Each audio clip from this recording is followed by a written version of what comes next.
अस्सलामुअलैकुम dear students, आज हम केमिस्ट्री फर्स्ट ईयर का चैप्टर नंबर 1 का लेक्चर नंबर 5 स्टडी करने जा रहे हैं। और आज हमारा टॉपिक है isotopes and relative abundance of isotopes. तो सबसे पहले हम डेफिनेशन ऑफ आइसोटोप को देखते हैं। डेफिनेशन ऑफ आइसोटोप में 3 टर्मिनोलॉजीज हैं। First one atoms of same element.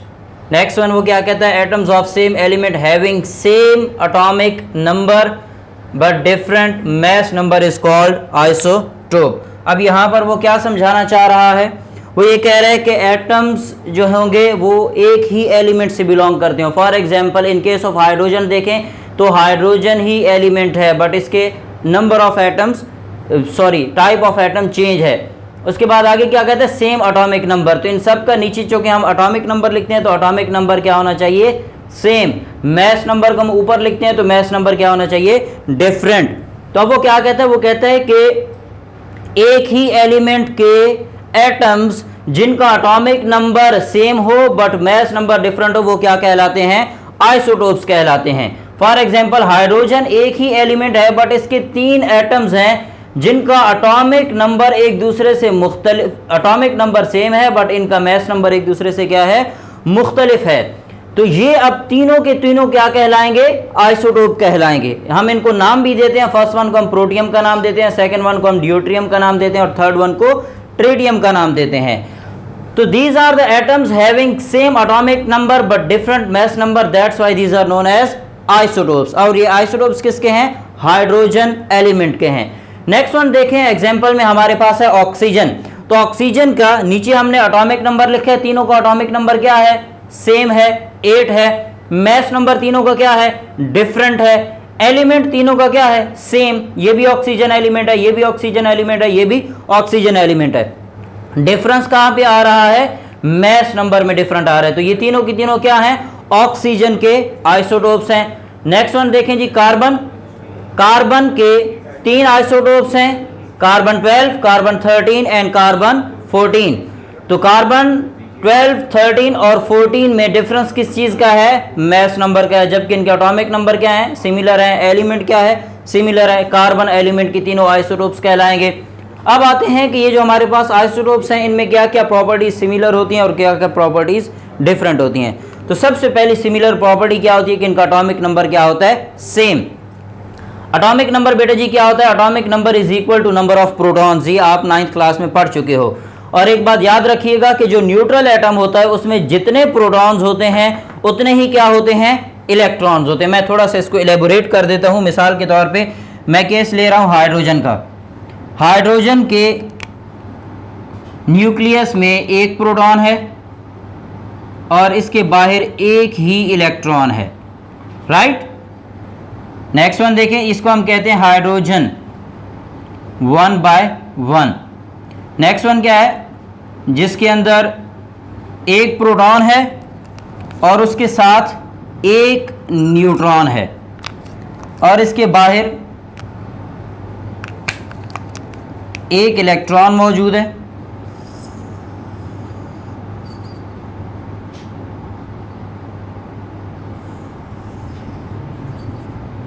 Third one देखें, 1 प्रोटॉन है और उसके साथ 2 न्यूट्रॉन्स हैं और बाहर 1 इलेक्ट्रॉन मौजूद है। सेकंड वन को हम नाम देते हैं 2/1 का और थर्ड वन को हम नाम देते हैं 3/1 का। अच्छा जी, फर्स्ट वन देखें, हमने ये कहा कि एटॉमिक नंबर को हम रिप्रेजेंट करते हैं with Z। Z is equal to number of protons. ये बात हमने 9th क्लास में सीखी हुई है। Z is equal to number of protons, तो यानी कि जितने प्रोटॉन्स होंगे उतना ही क्या होगा, एटॉमिक नंबर। और एटॉमिक नंबर को नीचे लिखते हैं। तो फर्स्ट वन हाइड्रोजन जो है इसमें 1 प्रोटॉन है तो लिहाजा इसका एटॉमिक नंबर क्या हुआ, 1। और उसके बाद मैस नंबर क्या है, 1। उसकी रीज़न क्या है, मैस नंबर को रिप्रेजेंट करते हैं A से और इसमें क्या होता है Z+N, यानी कि इसमें atomic number plus number of neutrons, इन दोनों को जब हम सम करते हैं तो हमारे पास क्या आता है मैस नंबर। ये हमारे पास क्या है, मैस नंबर है, और ऊपर क्या है, एटॉमिक नंबर है। अब यहां देखें, फर्स्ट वन में एक प्रोटॉन है तो इस वजह से एटॉमिक नंबर हुआ 1। सेकेंड वन में एक प्रोटॉन है, एटॉमिक नंबर क्या हुआ 1। थर्ड वन में कितने प्रोटॉन है, एक, एटॉमिक नंबर क्या हुआ 1। तो जितने नंबर ऑफ प्रोटॉन्स होते हैं उतने ही क्या होता है, एटॉमिक नंबर, और एटॉमिक नंबर को नीचे लिखा जाता है। मैस नंबर को देखें तो मैस नंबर में क्या है, number of protons plus number of neutrons, Z is equal to P ना, नंबर ऑफ प्रोटॉन्स, तो मैंने P की जगह क्या वैल्यू पुट कर दी, Z पुट कर दी।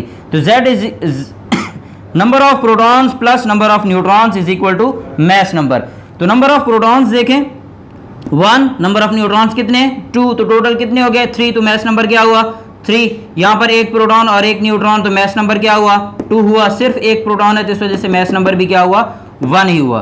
तो प्रोटियम जो है इसको हम रिप्रेजेंट करते हैं विद P, तो इसका 1/1 है, ड्यूट्रियम इसका 2/1 है, और ट्रीटियम इसका 3/1 है। अब एक न्यूट्रल एटम की मैंने कहा था कि एक न्यूट्रल एटम में जो एटॉमिक नंबर होता है उतने ही नंबर ऑफ प्रोटॉन्स होते हैं और उतने ही नंबर ऑफ इलेक्ट्रॉन्स होते हैं। तो आप देखें कि ये न्यूट्रल एटम है, इस वक्त इन्होंने कोई बॉन्ड नहीं बनाया हुआ, तो एक प्रोटॉन एक इलेक्ट्रॉन, एक प्रोटॉन एक इलेक्ट्रॉन, एक प्रोटॉन एक इलेक्ट्रॉन। तो हम ये कह सकते हैं कि एक न्यूट्रल एटम का जितना एटॉमिक नंबर होता है, जितने नंबर ऑफ प्रोटॉन्स होते हैं उतने ही नंबर ऑफ इलेक्ट्रॉन होते हैं। तो जितने भी आइसोटोप होते हैं उनमें एटॉमिक नंबर सेम होता है, यानी कि उनके नंबर ऑफ प्रोटॉन्स और उनके नंबर ऑफ इलेक्ट्रॉन्स क्या होते हैं, सेम होते हैं। उसके बाद अगली बात, केमिकल प्रॉपर्टीज। केमिकल प्रॉपर्टीज जितने भी आइसोटोप्स होते हैं उन सब की क्या होती हैं, सिमिलर होती हैं। अब केमिकल प्रॉपर्टीज जो होती हैं इसको अमूमन कौन कंट्रोल कर रहा होता है, इसको न्यूक्लियस कंट्रोल कर रहा होता है। और न्यूक्लियस में कौन कंट्रोल कर रहा होता है, नंबर ऑफ प्रोटॉन्स कंट्रोल कर रहे होते हैं। जितने नंबर ऑफ प्रोटॉन्स होंगे ऑब्वियसली उतने नंबर ऑफ इलेक्ट्रॉन होंगे और उतनी नंबर ऑफ केमिकल बॉन्ड बनेंगे। सपोज हाइड्रोजन है, इसमें एक प्रोटॉन है एक इलेक्ट्रॉन है, अगर 2 प्रोटॉन होते तो 2 इलेक्ट्रॉन होते। अब एक प्रोटॉन एक इलेक्ट्रॉन है तो एक बॉन्ड बना है, 2 प्रोटॉन होते तो 2 इलेक्ट्रॉन होते और 2 बॉन्ड बनाने की कैपेसिटी रखता, 3 प्रोटॉन होते तो 3 इलेक्ट्रॉन होते बाहर और 3 बॉन्ड बनाने की कैपेसिटी रखता। तो इस वजह से एटॉमिक नंबर जिनका सेम होता है उनकी केमिकल प्रॉपर्टीज भी क्या होती हैं, सेम, बिकॉज न्यूक्लियस में प्रोटॉन जो होता है वो बाहर केमिकल प्रॉपर्टीज को सारी को कंट्रोल कर रहा होता है। Place in modern periodic table, place in modern periodic table भी इनकी क्या होती है, सेम होती है। मिसाल के तौर पे हाइड्रोजन के हमने पढ़े हैं 3 आइसोटोप, अगर आप पीरियोडिक टेबल में लेफ्ट टॉप कॉर्नर के ऊपर देखें तो सबसे पहला हाइड्रोजन मिलेगा, तो वहां पर हाइड्रोजन का सिर्फ एक ही बॉक्स बना हुआ है, 3 बॉक्सेस नहीं बने।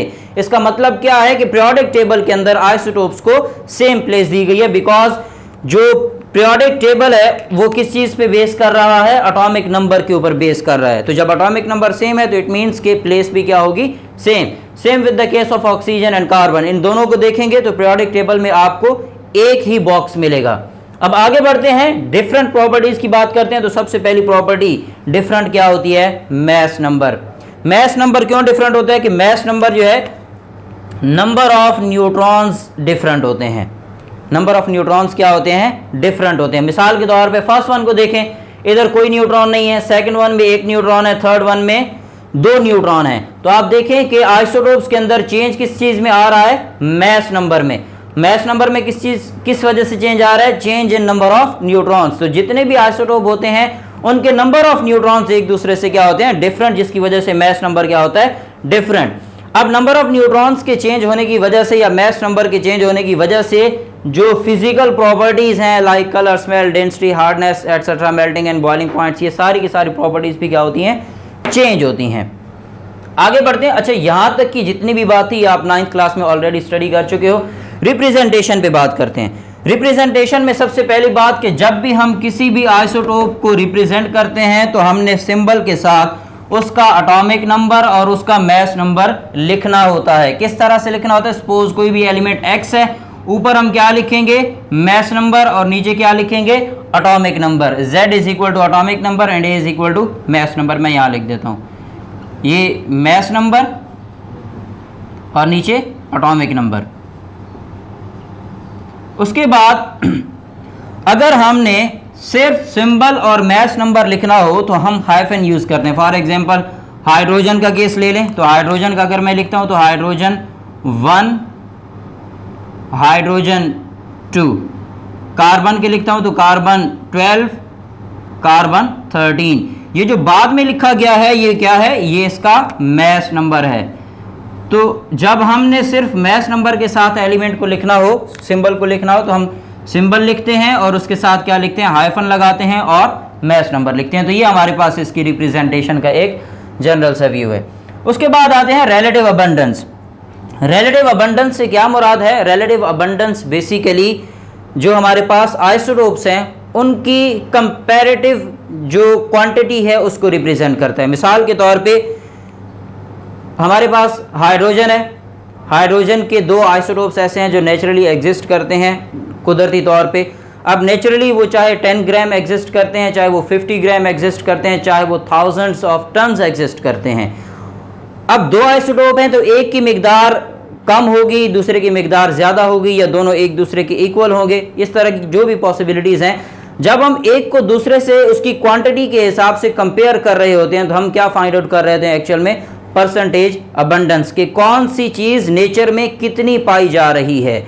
अब इसी चीज़ को वो डेफिनेशन की फॉर्म में लिखता है, वो कहता है कि percentage of isotopes of an element compared with other isotopes of same element. For example hydrogen है तो हाइड्रोजन के हमारे पास दो आइसोटोप्स हैं। अब वो क्या कहते हैं कि परसेंटेज अबंडेंस क्या है कि सपोज हाइड्रोजन 1 है तो इसकी परसेंटेज जो अर्थ के ऊपर टोटल हाइड्रोजन पाया जा रहा है उसमें से हाइड्रोजन 1 कितना है? 99.985%। जो टोटल अर्थ के ऊपर हाइड्रोजन पाया जाता है किसी भी शक्ल में, उसमें से 99.985 क्या है? हाइड्रोजन 1। और हाइड्रोजन 2 उसमें कितना है? 0.015%। यहां पर आपके जहन में आ रहा होगा कि सर थर्ड वन का आपने तज़किरा क्यों नहीं किया? बिकॉज थर्ड वन जो है वो हम आर्टिफिशियल रेडियो एक्टिविटी की मदद से उसको प्रिपेयर करते हैं तो वो स्टेबल नहीं होता, तो इस वजह से वो चूँकि नेचर में पाया ही नहीं जा रहा तो इस वजह से मैंने उसका तज़किरा भी नहीं किया। तो नेचर में जो पाया जा रहा है कुदरती तौर पे जो हाइड्रोजन मौजूद है 100%, उसमेमें से 99.985 हाइड्रोजन 1 है और हाइड्रोजन 2 कितना है? 0.15% है। तो यहां तक हाइड्रोजन की परसेंटेज को हमने देख लिया, रिलेटिव अबंडेंस। अब नेक्स्ट वन देखें, कार्बन। कार्बन 12 जो है टोटल 100% जो है इसका टोटल जो 100% है उसमें से 98.893% क्या है? कार्बन 12 मौजूद है। और कार्बन 13 कितना है? 1.107%। कार्बन 14 जो है वो रेडियो एक्टिव है और हम इसकी 9th क्लास में एप्लीकेशंस भी पढ़ चुके हैं। तो यहाँ पर वो नेचर में एग्जिस्ट नहीं कर रहा, वो हम बना रहे हैं आर्टिफिशियल रेडियो एक्टिविटी की मदद से। अच्छा, ये आपको थोड़ा सा ये सवाल जहन में आ सकता है कि सर आर्टिफिशियल रेडियो एक्टिविटी के ज़रिए या रेडियो एक्टिविटी की मदद से हम किस तरह से आइसोटोप्स को प्रिपेयर करते हैं। एक कॉमन सी एग्जांपल है, अगर आप मैग्नेट का एक पीस लें और उसके साथ आयरन का एक छोटा सा पीस कुछ अरसे के लिए रख दें तो थोड़े अरसे बाद क्या होगा कि वो जो आयरन का पीस होगा उसके अंदर भी मैग्नेटिक प्रॉपर्टीज़ आना शुरू होंगी। अगर आपने कभी की है तो बहुत अच्छी बात है, लेकिन अगर आपने ये एक्सपेरिमेंट नहीं किया तो ये आप खुद एक्सपेरिमेंट कर सकते हैं कि एक मैग्नेट का पीस लें और उसके साथ आयरन का एक छोटा सा पीस रख दें। कुछ अरसे बाद आप देखेंगे कि आयरन के पीस को जब मैग्नेट से अलग करके किसी और आयरन के पीस के साथ चिपकाएंगे तो उसके अंदर मैग्नेटिक प्रॉपर्टीज़ आ चुकी होंगी। सेम विद द केस कि हम एक रेडियो एक्टिव एलिमेंट लेते हैं और उसके साथ एक जो नॉन रेडियो एक्टिव एलिमेंट है उसको रखते हैं, तो उससे क्या होता है, या तो वो रेडियो एक्टिविटी शो करना शुरू कर देता है या फिर उसके नए आइसोटोप्स बनना शुरू कर देते। बट जो हम आर्टिफिशियली बना रहे होते हैं आइसोटोप्स वो ज़्यादा स्टेबल नहीं होते और वो नेचर में नहीं पाए जा रहे होते, तो इस वजह से हम उनको खुद बना रहे होते हैं। उनको हम कहते हैं कि आर्टिफिशियल आइसोटोप्स हैं। अच्छा जी, तो कार्बन जो है इसके नेचर में जो दो आइसोटोप्स पाए जा रहे हैं, कार्बन 12 98.893% कार्बन 12 है और कार्बन 13 कितना है? 1.107% है। नाइट्रोजन की बात करें तो नाइट्रोजन के दो आइसोटोप्स हैं, नाइट्रोजन 14 जो 99.634% पाया जा रहा है और नाइट्रोजन 15 कितना है? 0.366%। तो नाइट्रोजन 14 की कंसंट्रेशन या उसकी रिलेटिव अबंडेंस जो है वो ज़्यादा है एज कंपेयर टू नाइट्रोजन 15। अच्छा जी, अब आगे बात करते हैं कि ये जो हमारे पास रिलेटिव अबंडेंस है ये क्या चीज़ है। सबसे पहली बात, कोई भी आइसोटोप जो है उसकी एक डेफिनेट रेशियो पाई जाती है। मिसाल के तौर पे हाइड्रोजन के केस को ले लें। हाइड्रोजन आज अगर 99.985% है ना, तो ये कल भी 99.985% होगा।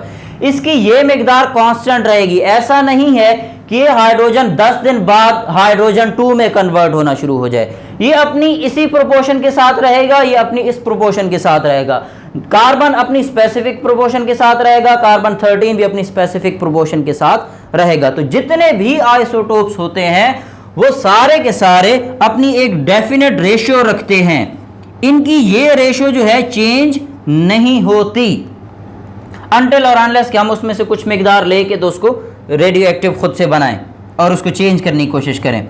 उसके बाद नेक्स्ट वन है कि हम जो प्रॉपर्टीज स्टडी करते हैं, मिसाल के तौर पे हम कहते हैं कि जी नाइट्रोजन की हम सपोज हम आयरन का मेल्टिंग पॉइंट कह देते हैं कि जी 1100 डिग्री सेंटीग्रेड है या 800 डिग्री सेंटीग्रेड है या 500 डिग्री सेंटीग्रेड है। हम कहते हैं कि जी आयरन हार्ड है, इसकी हार्डनेस जो है वो अबाउट 11 पॉइंट समथिंग है या 12 पॉइंट समथिंग है, या इस तरह की कोई भी वैल्यूज़ जब हम प्रोवाइड कर रहे होते हैं किसी भी एलिमेंट के बारे में, उसकी फिजिकल प्रॉपर्टीज़ या उसकी केमिकल प्रॉपर्टीज़ तो सभी की सेम होती हैं, बट जब हम किसी भी आइसोटोप की फिजिकल प्रॉपर्टीज़ को डिस्कस कर रहे होते हैं तो एक्चुअल में वो उस आइसोटोप की प्रॉपर्टीज़ होती हैं जो नेचर में सबसे ज़्यादा पाया जाता है। मिसाल के तौर पे हाइड्रोजन को ले लें। अब हाइड्रोजन 1 की फिजिकल प्रॉपर्टीज़ हाइड्रोजन 2 की फिजिकल प्रॉपर्टीज़ से डिफरेंट हैं, बट हम जब प्रॉपर्टीज़ को डिस्कस करते हैं तो हाइड्रोजन 1 की प्रॉपर्टीज़ को डिस्कस करते हैं बिकॉज इसकी अबंडेंस सबसे ज़्यादा है। अब आपके जहन में होगा कि सर हाइड्रोजन 2 की प्रॉपर्टीज़ को जनरली क्यों डिस्कस नहीं करते। ये बिल्कुल ऐसे ही है कि जैसे हम एक कॉलोनी की रिप्रेजेंटेशन के लिए एक पर्सन को चुनते हैं, वो एक पर्सन कौन होता है जो बाकी सब के ऊपर होल्ड रख रहा होता है। तो एक कॉलोनी में जब हम एक पर्सन को नुमाइंदगी के लिए चुनते हैं तो हम उस पर्सन को चूज करते हैं जिसका होल्ड सबसे ज़्यादा हो। इसी तरह जब आइसोटोप्स की बात करते हैं तो आइसोटोप्स में जब जनरली हम प्रॉपर्टीज़ को डिस्कस कर रहे हैं तो हम कहते हैं कि हाइड्रोजन की प्रॉपर्टीज़ बताएं। तो हाइड्रोजन की प्रॉपर्टीज़ बताते हुए हम उस एलिमेंट को पिक करेंगे जिसकी अबंडेंस सबसे ज़्यादा होगी एज कंपेयर टू अदर्स, जिसकी मिकदार सबसे ज़्यादा पाई जाती होगी। ऐसा हरगिज़ नहीं है कि हम हाइड्रोजन 2 की प्रॉपर्टीज़ को कभी स्टडी नहीं करते। जब स्पेसिफिकली हाइड्रोजन 2 की बात होगी फिर हम इसी की प्रॉपर्टीज़ को डिस्कस करेंगे, बट जनरली जब हम बात करेंगे कि हाइड्रोजन की प्रॉपर्टीज़ बताएं तो हम उस एलिमेंट की बात करेंगे जिसकी अबंडेंस सबसे ज़्यादा है। अब हाइड्रोजन के केस में H1 की प्रॉपर्टीज़ को डिस्कस करेंगे, कार्बन के केस में कार्बन 12 की प्रॉपर्टीज को डिस्कस करेंगे, नाइट्रोजन की प्रॉपर्टीज में नाइट्रोजन 14 की प्रॉपर्टीज को डिस्कस करेंगे। आगे बढ़ते हैं नेक्स्ट वन के जो हमारे पास नेचर में आइसोटोप्स पाए जाते हैं उनकी तादाद कितनी है 280 नेचुरली अकरिंग आइसोटोप्स हैं जिसमें से 40 जो हैं वो रेडियो एक्टिव इन नेचर है, यानी कि ये अल्फा बीटा और गामा पार्टिकल्स या रेज को इमिट करते हैं। उसके बाद 300 के करीब हमने अनस्टेबल रेडियो एक्टिव आइसोटोप्स जो हैं उनको प्रिपेयर किया है with the help of radio activity. मैंने आपको जैसे प्रोसेस बताया था कि मैग्नेट के पास हम जब किसी आयरन की पीस को रखते हैं तो वो मैग्नेटिक हो जाता है, सेम विद द केस कि हम रेडियो एक्टिविटी की मदद से आइसोटोप्स को जनरेट करते हैं। आगे बात करते हैं नेक्स्ट वन के कुछ आइसोटोप्स ऐसे होते हैं जो कि मोनो आइसोटोपिक होते हैं, यानी कि उनका एक के अलावा कोई और आइसोटोप नहीं होता, उनका एक ही होता है जिसको आप एटम कह सकते हो या आइसोटोप कह सकते हो। फॉर एग्जांपल बेरिलियम को ले लें, बेरिलियम मैच नंबर 9 इसका ये इसी शक्ल में एग्जिस्ट करता है। बेरिलियम 8, बेरिलियम 7, बेरिलियम 10 या बेरिलियम 11 की शक्ल में ये एग्जिस्ट नहीं करता। ये मोनो आइसोटोपिक है, इसका सिर्फ एक ही आइसोटोप है और ये खुद ही है। नेक्स्ट वन, जैसे आप कहते हैं ना कि किसी के घर में अकलौता कोई बच्चा होता है, तो ये बिल्कुल उसी तरह है, mono isotopic. Next one fluorine 19, तो फ्लोरीन 19 क्या है, ये भी अपनी फैमिली का एक अकलौता बच्चा है, इसके अलावा इसके कोई बहन भाई नहीं एग्जिस्ट करते। नेक्स्ट वन देखिए सोडियम 23, तो सोडियम 23 जो है ये भी अकेला है। सोडियम का हम रेडियो एक्टिव आइसोटोप हमने आर्टिफिशियली प्रिपेयर किया है बट वो स्टेबल नहीं है।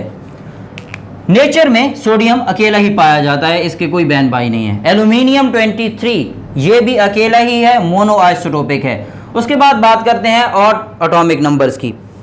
ऐसे, अच्छा ये इन्फॉर्मेशन है, हम इसकी डिटेल में नहीं जाएंगे कि इसके पीछे क्या रीज़न है, बिकॉज वो न्यूक्लियर केमिस्ट्री का पार्ट बन जाता है और फिर वो हमारे सिलेबस कैसा ही नहीं है तो हम ज़्यादा उसके ऊपर नहीं जाते।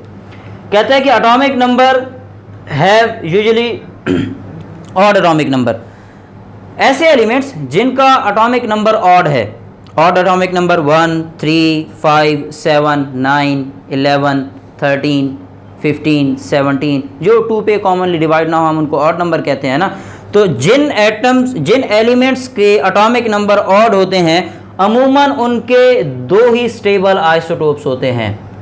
मिसाल के तौर पे इन केस ऑफ हाइड्रोजन देख लें, एटॉमिक नंबर क्या है 1, ऑड एटॉमिक नंबर है तो इसके स्टेबल, आप ये देख लें स्टेबल इसके कितने हैं, सिर्फ 2 आइसोटोप्स हैं जो कि स्टेबल हैं। तो यहाँ पर आप लिख सकते हैं कि हाइड्रोजन जो है इसके 2 स्टेबल आइसोटोप्स हैं। उसके बाद लिथियम देख लें, एटॉमिक नंबर 3, इसके भी 2 ही स्टेबल आइसोटोप्स हैं। तो जिन एलिमेंट्स की एटॉमिक नंबर ऑड हैं उनके यूजुअली जो स्टेबल आइसोटोप्स की तादाद है वो कितनी है, 2 है। जिन आइसोटोप्स के एटॉमिक नंबर इवन हैं, इवन एटॉमिक नंबर हैं, उनके greater number of stable isotopes होते हैं। फॉर एग्जांपल, ये मैंने कुछ एग्जांपल्स दी हैं जिनको मैं फर्दर डिस्कस करूंगा, यहीं से भी इनको देख लेते हैं। टिन एटॉमिक नंबर है जी 50, इवन है, आइसोटोप्स कितने हैं 11। कैडमियम एटॉमिक नंबर है जी 48, इवन है, आइसोटोप्स कितने हैं 9। प्लैटिनम एटॉमिक नंबर कितना है जी 46, आइसोटोप्स कितने हैं 6। कैल्शियम एटॉमिक नंबर कितना है 20, आइसोटोप्स कितने हैं 6। निकल एटॉमिक नंबर कितना है 26, आई थिंक 26 या 28 है। एटॉमिक नंबर कितना है, सॉरी नंबर ऑफ आइसोटोप्स कितने हैं 5। अब उसमें से कार्बन देखें, oxygen, neon, neon atomic number 10, oxygen atomic number 8, carbon atomic number 6। Isotopes हर एक के कितने कितने हैं 3-3 आइसोटोप्स हैं।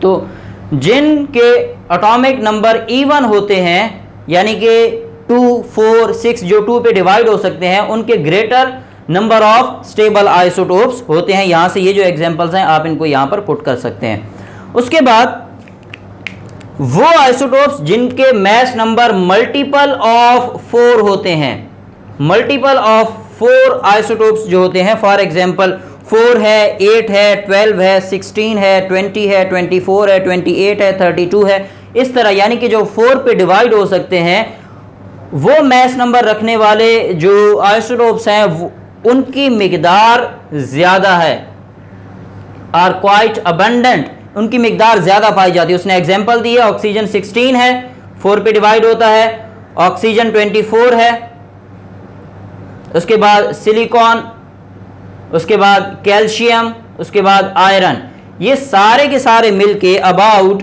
50% ऑफ अर्थ क्रस्ट,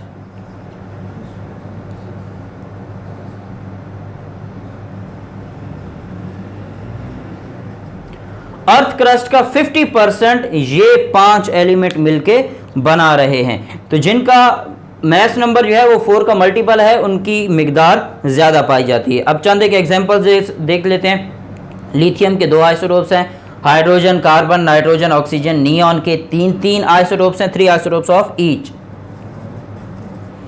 निकल की बात करें तो इसके 5 आइसोटोप्स हैं, कैल्शियम और प्लैटिनम के 6 आइसोटोप्स हैं, कैडमियम के एटॉमिक नंबर 48 9 आइसोटोप्स हैं, और टिन SN इसके इसके नंबर ऑफ आइसोटोप्स कितने हैं 11 हैं। अब यहाँ तक हमारा जो रिलेटिव अबंडेंस का टॉपिक था वो मुकम्मल हुआ है। उसके बाद एक यहाँ पर आपको एक वो मिलेगा, चार्ट मिलेगा जिसमें हाइड्रोजन, कार्बन और अदर एलिमेंट्स की रिलेटिव अबंडेंस भी दी है। मैंने 3 के केस को डिस्कस किए। ये बेसिकली सिर्फ इंफॉर्मेशन है कि नेचर में जो एलिमेंट्स एग्जिस्ट करते हैं उनकी एक दूसरे के हिसाब से क्या परसेंटेज पाई जाती है।